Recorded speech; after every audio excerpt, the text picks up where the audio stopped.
بہت سارے حضرات ایسے ہوتے ہیں جو حالات میں ہوتے ہیں، تکالیفوں میں ہوتے ہیں، مصیبتوں میں ہوتے ہیں، پریشانی میں مبتلا ہوتے ہیں۔ بہت سارے لوگ وہ بھی ہوتے ہیں کہ جن کے اوپر حالات ایسے سنگین ہوتے ہیں کہ وہ کسی کو بتا بھی نہیں سکتے۔ رات کی تنہائی میں جب وہ لوگ سوتے ہیں تو ان کے گرم گرم آنسو ان کے تکیے پر گرتے ہیں۔ تو ایسے حضرات کی خدمت میں اللہ کے نبی صلی اللہ علیہ وسلم کی بتائی ہوئی ایک دعا پیش کرتا ہوں، اور یہ وہ دعا ہے جو اللہ کے نبی صلی اللہ علیہ وسلم نے حضرت علی رضی اللہ تعالیٰ عنہ کو بتائی تھی۔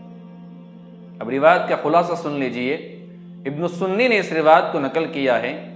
حضرت علی رضی اللہ تعالیٰ عنہ فرماتے ہیں کہ ایک مرتبہ اللہ کے نبی صلی اللہ علیہ وسلم نے مجھ سے ارشاد فرمایا کہ علی، میں تم کو وہ دعا نہ سکھا دوں کہ اگر تم کسی مصیبت میں گرفتار ہو جاؤ، حالات تم پر آ جاوے، تو تم اس دعا کو پڑھ لینا، اللہ تبارک و تعالیٰ نے چاہا تو ہر قسم کی تکلیف دور ہو جائے گی، ہر قسم کی مصیبتیں تم سے دور ہو جائے گی، اللہ رب العزت تم کو عافیت عطا فرما دے گا۔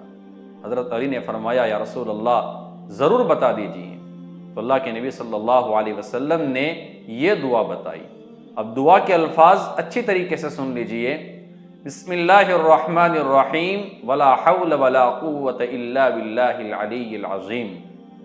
اس لیے جو لوگ بھی حالات میں ہیں، پریشانیوں میں ہیں، مصیبتوں میں ہیں، تو اس دعا کو بہت زیادہ کثرت سے پڑھے۔